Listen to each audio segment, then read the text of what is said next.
In this video, here are our alternative solutions that we have thought to enable better connectivity between Singapore and Malaysia. Firstly, the high-speed rail (HSR).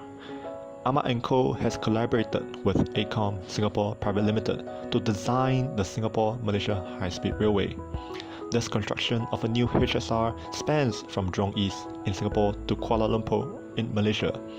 There will be a total of 8 stops that will pass through other cities in Malaysia such as Malacca, covering 350 kilometers along the HSR and different tiers of travel that include domestic and express travel.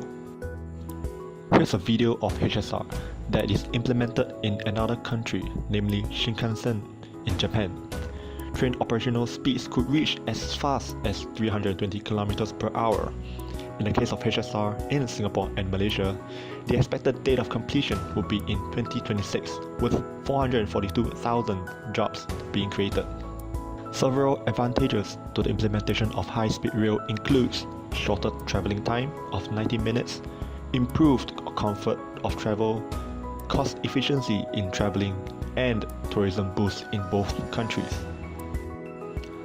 However, there is a permanent loss of forested areas and associated environmental services from forest reserves. Secondly, a new causeway can be proposed to enable the straits between the two countries to be narrower and hence cheaper compared to other existing causeways. Possible locations and factors for the new causeway must be considered, namely the sensitive areas such as semeterial grounds in Lim Chu Kang, military shipyards in Sembawang, nature reserve in Pulau Ubin as a link between the two countries, and the jetty in Punggol.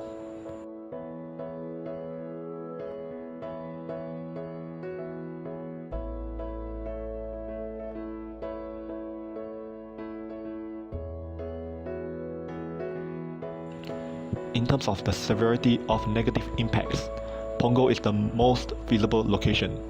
Undeveloped reclaimed land in Singapore can be fully utilized and it is not separated from the other two causeways. However, a bridge is required to be built such that the flow of shipments from Sembawang will not be disrupted.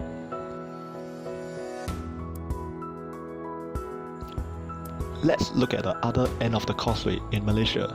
If it is built in Punggol, Kawasan Perindustrian Pasir Kudang is an industrial area in Malaysia.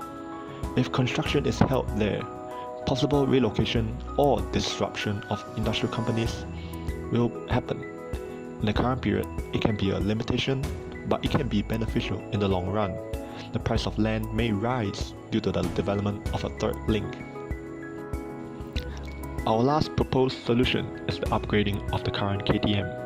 Visual appearance of the railway trains is more appealing together with an improvement in the cabins, having to adopt similar aspects as the European rail system.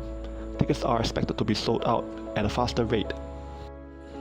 With this upgrade, there is an increased capacity for KTM trains, more efficient immigration system, and improved accessibility to Malaysia. However, there is a difficulty in expanding railway overseas.